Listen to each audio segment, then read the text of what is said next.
तर भावानो, मी आज एका धनगर समाजातील परिस्थितीनं बिकट असणाऱ्या फौजीची गोष्ट सांगणार आहे. तर व्हिडिओ शेवटपर्यंत बघायचा. तर चला व्हिडिओची सुरुवात करूया. तर भावानो, व्हिडिओ करायचं कारण म्हणजे कनी हा अनिल म्हणजे कोण, तर हा फौजी. तर भाऊ, ह्यो आणि मी कनी एकदम लहानपणापासूनचे मित्र म्हणजे काय, एकदम जिगरी. आता भाऊ, ह्याचं घर आणि माझं घर लय 100 मीटरच्या अंतरावर. त्यामुळे कनी आमचं लहानपण आम्ही सोबतच घालवले. त्यामुळे माझा पण त्याला पूर्ण अंदाज आहे आणि त्याचा पण मला पूर्ण अंदाज. आणि लहानपणापासून दोघांचं स्वप्न एकच होतं की बाबा भरती व्हायचं. आता शाळेमध्ये जरी सरांनी विचारलं की बाबा तू मोठं होऊन काय होणार आहेस, तरी आमच्या दोघांचा हात वर असायचं आणि आम्ही दोघं पण म्हणायचो की आम्हाला भरती व्हायचं. पर कहाणी अच्छी हो तो कहाणी में ट्विस्ट तो बनता है. विषय म्हणजे कनी भावा, भरतीची अपडेट निघायच्या आधी 1 महिना आम्ही दोघं अकॅडमी लावली. कारण त्याच्या पण घरची परिस्थिती बिकट होती आणि माझ्या पण घरची परिस्थिती बिकट होती. आणि त्या 1 महिन्यात कनी त्यानं पण त्याचं 100% दिलेलं आणि मी पण माझं 100% दिलेलं. पण बाई, ते म्हणतात ना की नशिबातल्या गोष्टी ज्याला लवकर मिळायच्या असतात त्याला त्या मिळतात.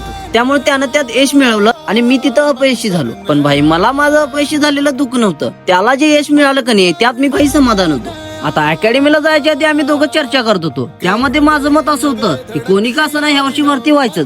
पण त्याचं मत असं होतं की बाबा तू तुझ्या स्वतःच्या कमाईतून अकॅडमीची फी भरतोयस, त्यामुळे तू ह्या वर्षी भरती झालाच पाहिजेस. एक वेळा मी नाही झालो तरी चालतंय. पण भाई, ते म्हणतात ना की मन आणि अंतरात्मा जरी समाधान असेल तर आपल्याला सर्व गोष्टी न मागता मिळून जातात. आणि या भावासोबत पण असंच काहीतरी झालं. आता अजून पण माझ्या नशिबावर मला पूर्णपणे विश्वास की ज्या गोष्टी होतात त्या चांगल्यासाठी होतात आणि त्या वाक्यावर माझा पूर्णपणे विश्वास आहे. आता तुमच्या आयुष्यातील पण थोडाफार अनुभव कमेंट करून नक्कीच सांगा.